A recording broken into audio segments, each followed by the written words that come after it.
ओम शांति। हाणे असां बाबा खे यादि कंदासीं। मां आत्मा निराकार रूप में बाबा खे यादि करे मन में कोई भी ॻाल्हि जो बाबा खे ॿुधाए छॾो।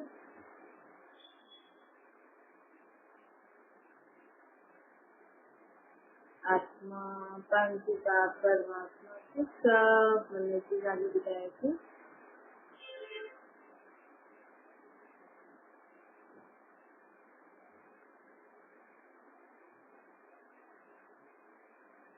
ओम शांति। अॼु मिठा मिठा श्री बाबा ब्रह्मा जी स्वामी बाबा चवंदा मिठे मिठे ॿार बाबा चवंदा कि हाणे मुंहिंजो रूप त निराकार आहे।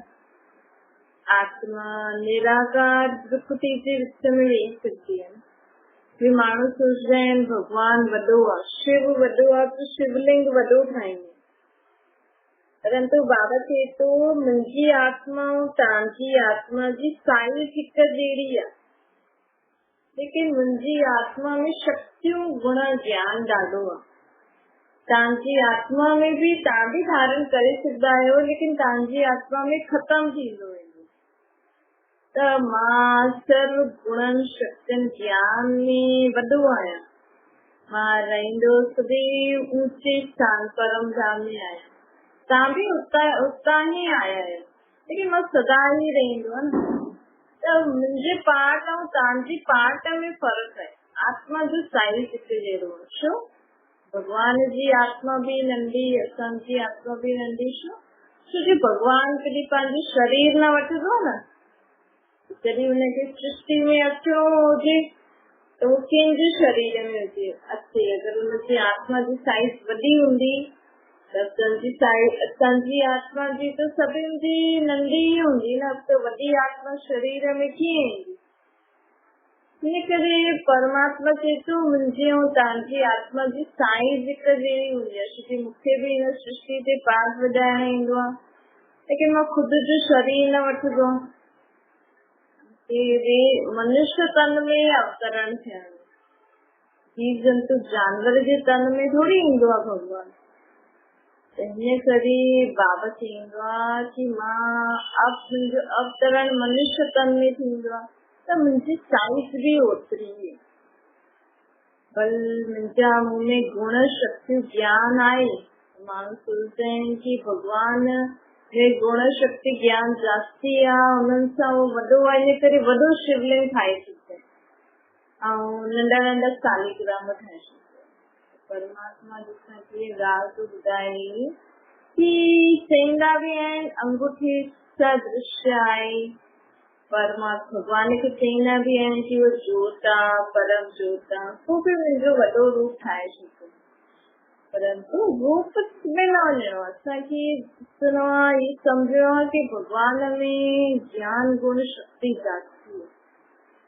भॻवान असांजा दुख कीअं दूर कंदो? ज्ञान ॾेई करे। जिते मनुष्य खे ज्ञान न ईंदो न, सम्झ न ईंदी कि दुख कीअं कारण आहे। हाणे ॾिसो कोई माण्हू कंहिंजे कारण सम्झो आग में घड़ी घड़ी हुनजो हथ थो लॻे गरम चीज ते, त हुनखे दुख थिए थो। जेसिताईं हुनखे इहो सम्झ में न ईंदो कि हिन गरम चीज खे टच करण सां मूंखे दुख थिए थो, मूंखे गरम थो लॻे, मुंहिंजी आत्मा खे शरीर खे गरम लॻंदो। जेसिताईं आत्मा शरीर में न आहे त तेसिताईं आत्मा खे बि महसूसता न थींदी त शरीर खे बि न। शरीर खे माण्हू जॾहिं आत्मा निकिरी वेंदी आहे त शरीर खे जलाए छॾींदा आहिनि। हुन समय शरीर थोड़ी चईंदो आहे कि मूंखे जलन थी थिए, आग बंदि करो। त जेसिताईं आत्मा शरीर में आहे न त ही आत्मा खे दुख सुख जी महसूसता थी सकती है। सुख भी आत्मा शरीर द्वारा ही वठी सकती है। बिना शरीर जे आत्मा दुख सुख भोगे न सकती है। हाँ, भटकदी आहे बिना शरीर जे त हुनखे भटकणो में थोरो हूंदो अथसि, परंतु जेको दुख सुख निंदा स्तुति मान अपमान सुठो बुरो खटो मीठो सब आत्मा ही महसूस कंदी है शरीर द्वारा। जेसिताईं असांखे ज्ञान न ईंदो न हर हिक ॻाल्हि जो, तेसिताईं असांजे जीवन में दुख न ख़तम थींदा। त भगवान खे केतिरो बि चओ मूंखे मुंहिंजा दुख दूर कर, मूंखे सुख शांति ॾे, त बि भगवान अची करे असांखे ज्ञान ई ॾींदो। भगवान अची करे असांखे इहो ई ॿुधाईंदो भई तोखे दुख छो था थियनि, असांखे अर्थ सम्झाए करे ज्ञान ॾेई करे पोइ असां जॾहिं उहो ॻाल्हि करणु छॾे छॾंदासीं त आपे ई दुख दूर थी वेंदो। त इन करे ज्ञान ज़रूरी आहे। अॼुकल्ह ॾिसो था सॼे ॾींहं में ॾिसो तव्हां केतिरो ज्ञान वठो था, त ज्ञान मतिलब समझ। जेसिताईं असांखे जीवन में सम्झ में न ईंदो भई मुंहिंजे उल्टो सुठो सोचण सां ई मुंहिंजो जीवन में उल्टो सुठो थिए थो, सोच सां ई त असांजो जीवन ठहींदो आहे न। भगवान जी सोच सां ई त स्वर्ग ठाहे थो। इन करे परमात्मा अची करे असांखे छा कंदो आहे, ज्ञान ॾींदो। त भगवान कंहिंमें वॾो आहे, ज्ञान गुण शक्तियुनि में वॾो आहे। बाक़ी हुनजी आत्मा असांजी आत्मा जो साइज़ ॾिसजे थो। त बाबा चए थो ॾिसो अॼुकल्ह माण्हू छा छा खाइनि था न, मांस मंगीरो ये सभु अहिड़ी चीजूं खाइनि न, ये राक्षसनि जो आहार आहे। जो चीजूं खाईंदे न मांस मच्छी वग़ैरह, ये केर खाईंदे, राक्षस खाईंदे। राक्षस असुर अहिड़ा कोई कोन। असां में जॾहिं इहो उल्टो सुल्टो खाइण पीअण शुरू करे छॾंदो आहे मनुष्य ई जॾहिं बुरा कर्म करण शुरू करे छॾंदो आहे, जो सां खेलंदो आहे, कंदो आहे, त असां में न असांजी आत्मा राक्षस थी वेंदी, मतिलबु राक्षस जहिड़ो पाठ ॾेई, असुर थी वेंदी, असुरनि जहिड़ो पाठ ॾेई। त बाबा चए थो कि हाणे इहे सभु अहिड़ो उल्टो सुल्टो खाइण छॾो। इंसाननि जे लाइ ॾाढो भोजन आहे न। अगरि असां ॾिसूं माण्हू चईंदो छा करूं, इहो ई खाइण लाइ मिले थो ईअं, त बाबा चए थो त बि अगरि माण्हू इंसान चाहे त इंसान जहिड़ो भोजन खाई सघंदो आहे, लेकिन हुनजी बुद्धि अहिड़ी थी वई आहे इंसान जहिड़ो भोजन मिलंदे हुए बि उहो खाए नथो। इन करे अहिड़ो भोजन असांखे न खाइणो। बाबा चए थो कि मां आयो ई आहियां पतित दुनिया खे पावन ठाहिण। भगवान जो कमु छा आहे, पतितनि खे पावन ठाहिण। त भई पहिरियों असां बि इहे ॻाल्हि सम्झंदासीं, मञंदासीं कि हा मां पतित आहियां। पतित आत्मा मतिलब जो आत्मा विकार बुराइनि जे वश थी करे कर्म कंदी आहे न, हुनखे पतित चइजे। ख़ासि काम विकार जे वश थी करे जो आत्मा कर्म करे थी न, हुनखे पतित चइजे। त पतित त हिन समय सॼी दुनिया सॼी आहे ही रावण जो राज्य। रावण जे राज्य में पतित इहे विकारनि जे वश थी करे कर्म थींदो आहे न। लेकिन भगवान हाणे असांजे लाइ हिकु अहिड़ी सृष्टि ठाहे थो जिते इहे विकार न हूंदा। विकारनि जे बिना दुनिया हूंदी, विकारनि जे बिना दुनिया बि हूंदी, गृहस्थी बि हूंदी, ऐं ॿार बि थी, सभु कम बि थींदा। ये भगवान जी शक्ति द्वारा ही थी सघंदो। उही शक्ति असांखे बि ॾियणु आयो आहे भगवान। असांखे छो ॾियणु आयो आहे, छोकी भगवान चए थो हुन सृष्टि में मुंहिंजो कोई कमु न आहे। सम्झो तव्हांखे काॾे वञिणो आहे ऐं तव्हांजे पुठियां कमु बि हले, तव्हां कोई कमु कंदा आहियो, तव्हांजे पुठियां कमु बि हले, त तव्हां पंहिंजे ॿारनि खे या कंहिंखे न कंहिंखे उहो कमु सेखारींदव न, भई असां वञूं था त तव्हां पुठियां इहे कमु कंदा रहिजो। ईअं ई परमात्मा बि भगवान बि आहे हिन सृष्टि खे सुठो ठाहिणु आहे, हिन सृष्टि खे विकारनि सां मुक्त करणु आयो आहे। लेकिन भगवान चए थो, बाबा चए थो कि हुन सृष्टि खे मां ठाहे त सघंदो आहियां तव्हां द्वारा, लेकिन हुनजी पालना करण लाइ मां हिते रहंदमि न। इन करे हुन दुनिया खे कीअं हलाइणो, हुन दुनिया में छा छा करणो, कीअं हुन दुनिया में पवित्रता कायम रहे, शांति कायम रहे, हुनजे लाइ असांखे भगवान ज्ञान थो। हुनजे लाइ असांखे भॻवान शक्तियूं गुण थो ॾे। हाणे इन सृष्टि ते इहा सृष्टि अॻियां कीअं हलंदी, हिन ताईं त जीअं असां हलाई हूअं हली, लेकिन ये सृष्टि अॻियां कीअं हलण वारी आहे हुनजे लाइ परमात्मा असांखे तयार थो करे। त हुन दुनिया में भॻवान ईंदो ई न, कोई हुनखे यादि बि न कंदो। छोकी भॻवान ॾाढे समय खां कमु कयो अथई न, त हाणे भॻवान खे बि विश्राम कयो। माण्हू सुम्हाईंदा आहिनि न, राति जो भॻवान खे सुम्हाए छॾंदा आहिनि, त भॻवान कॾहिं सुम्हंदो न आहे, छोकी हुन वटि शरीर ई न आहे। पर परमात्मा सत्य त्रेता में हुनखे कोई यादि ई न कंदो। कोई यादि ही न कंदो त जीअं त आत्मा विश्राम में परम जाने। उस समय परमात्मा से सब कुछ सिखाए तो। सत्युग त्रेता 2 युग 2250 वर्ष ताईं भगवान खे भी माण्हू कोई यादि न कंदो, हर माण्हू भी सुख शांति में। परमात्मा हाणे असांखे पावन तो ठाहे, पावन दुनिया की स्थापना तो करे दी। बाबा जी तो हाणे पतित दुनिया चेंज थी।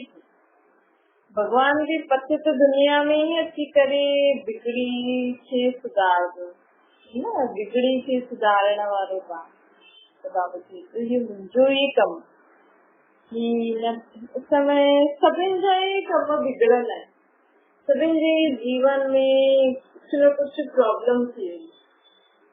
इन करे बाबा चए थो कि हाणे सभिनि जी बिगड़ी खे ठाहिण मां हिन सृष्टि ते आहियां।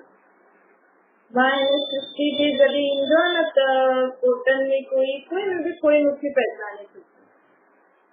ॾिसो भॻवान हिन सृष्टि ते अची आयो ऐं हुनखे ॼाणण वारा थोड़ा आहिनि, हुनखे ॼाणण वारा बि थोड़ा आहिनि, हुनजी भाषा खे हुनखे ज्ञान जे सम्झण वारा बि थोड़ा आहिनि, ऐं सम्झी करे जीवन में धारण करण वारा भी थोड़ा ही है।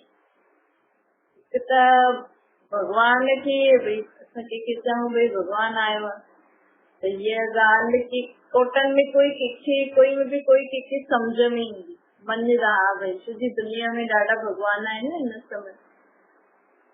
ऐं जेका सम्झी आहे भई ज्ञान ॿुधनि था, उन्हनि खे ज्ञान भी थोड़नि खे सम्झ में ईंदो, छोकी दुनिया में ॾाढा ज्ञान भी निकिरी आहिनि। ज्ञान खे जीवन में धारण करे हलूं, उनजे लाइ पवित्रता। भई भगवान जो चए तो उहो थोड़ा माण्हू ही ॿुधी सघंदा। भगवान जे चए ते हलण लाइ पवित्रता खपे। भई आत्मा चए कि हा मां विकारनि खे हाणे छॾां थी, बुराइनि खे हाणे छॾां थी, जेकी आत्मा परमात्मा से ये प्रतिज्ञा कंदी न, क्योंकि परमात्मा जो ज्ञान जीवन में हर कर्म में लाइण जे लाइ आत्मा शुद्ध थियणी। आत्मा शुद्ध मतलब आत्मा चए भगवान खे कि हा मां हाणे तव्हां चओ था न विकार बुराइनि जे वश थी करे कर्म न कर, त अॼु खां मां हिन विकार बुराइनि जे वश थी करे कर्म न कंदो। पंहिंजी इच्छा त हुजे न फिर तई त भगवान भी मदद कंदो न। असां चई इच्छा ही न जाहिर कंदासीं त भगवान भी छो असां सां टाइम वेस्ट कंदो। भगवान तव्हां चओ ॿार खे तूं मुंहिंजो चयो मन, जॾहिं ॿार चईंदो हा मां मञदमि ये कमु मूंखे करिणो आहे, तव्हां चओ जो चईंदो मां कंदमि, त तव्हां हुनजे लाइ महिनत कंदव न। ॿार मञे ई न, चई न कि न मां इहो कमु चईंदो कि मां न कंदमि, त तव्हां हुनजे लाइ हुनजे मथां महिनत भी छो कंदव। अगर कम जरूरी हूंदो आहे त जबरदस्ती भी कराइण चाहो त भी वो मन सां त न कंदो न, वो मज़ो त न ईंदो न। परमात्मा भी हिन सृष्टि में अची करे असांखे सभु ॻाल्हियूं ॿुधाए थो त जेको ॿार मञीदो उन सां परमात्मा करम करावन हा ठही करे कर्म कराईंदो, वो लाइक़ ठाहींदो। माण्हू मञे त सही बरोबर हा तव्हां आया आहियो स्वर्ग जी स्थापना था करो, तव्हां अची करे असांखे स्वर्ग में वठी वञण लाइ रस्तो था ॾियो, हाणे असां जो तव्हां चईंदो असां करण लाइ तयार आहियूं। तॾहिं त परमात्मा भी असां ते ध्यानु ॾींदो आहे, असांखे संसी मथा मेहनत कंदो हा भई मुंहिंजा ॿार चवनि था मेहनत छा कंदो असां में जो भी कमियूं हूंदियूं न असां अगरि चऊं कि मूं में त ये कमी आहे वर्ग में त ये कमी न हूंदी त परमात्मा असांखे हुन कमी खे ख़तम करण लाइ एक्स्ट्रा शक्ति ॾींदो मदद ॾींदो त इहे असांखे इहे सम्झणो बाबा चए थो हाणे बाबा असांखे शिक्षा थो ॾे जे माण्हू संपत्ति जे मथां ध्यानु ॾींदे न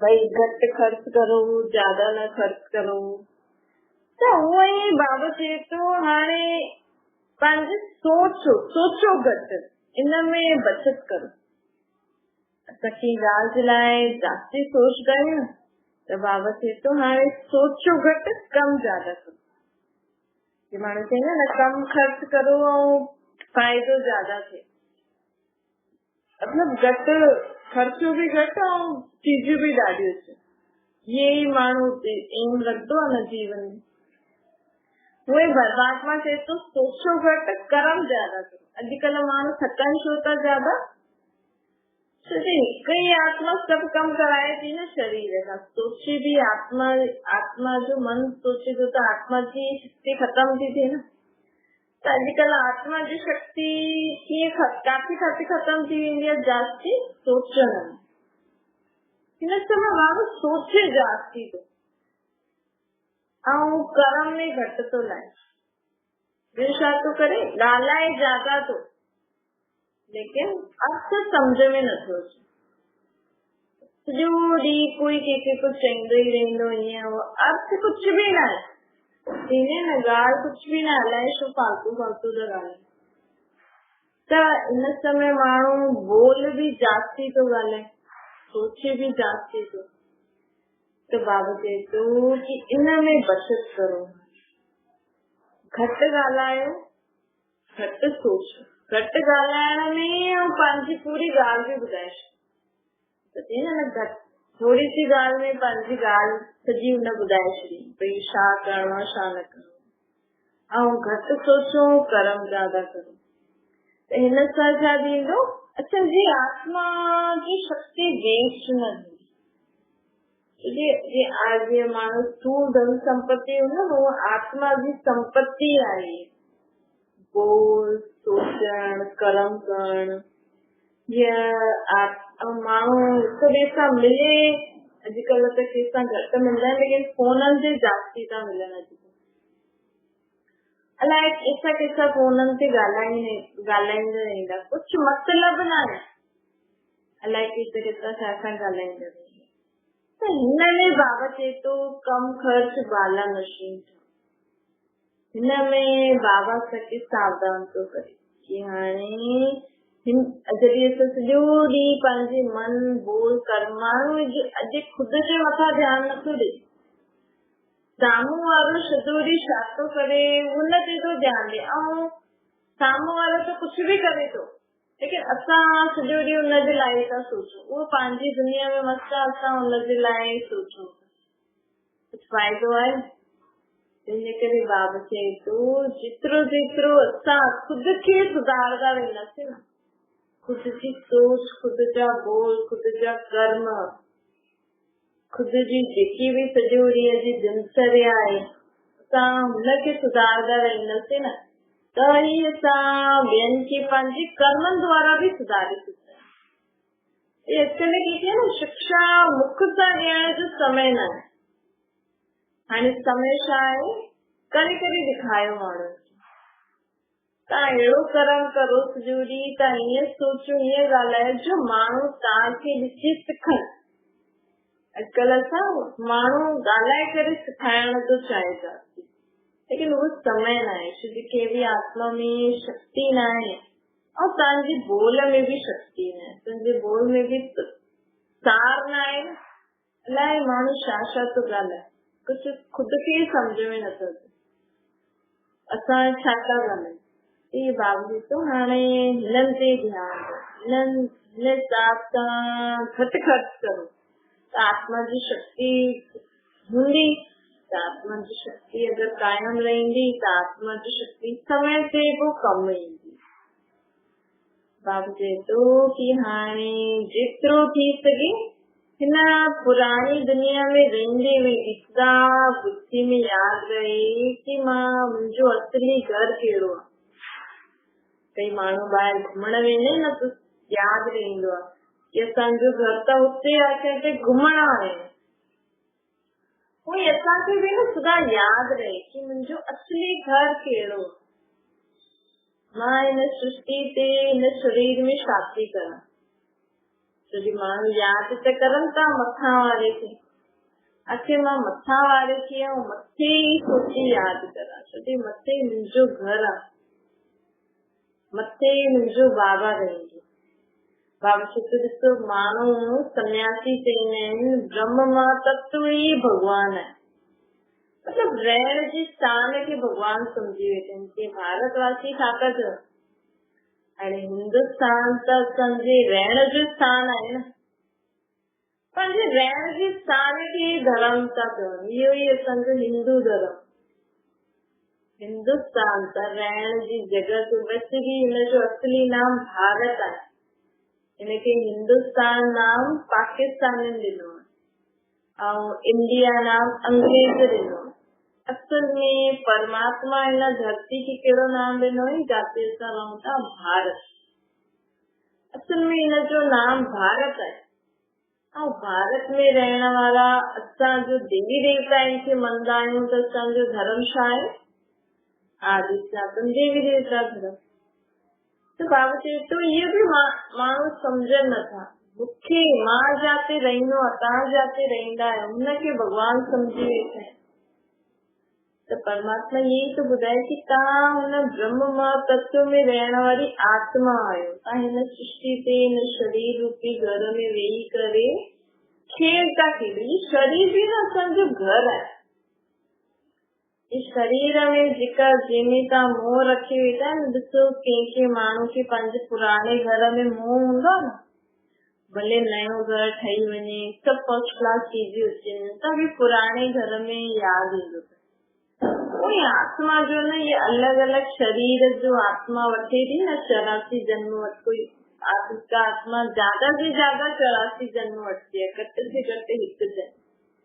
तो असां आत्मा जो ये शरीर रूपी घर आहे। अहिड़ा घर असां 84 वठी करे छॾे आया आहियूं। इहो असांजो अंतिम घर आहे, अंतिम घर आहे 84।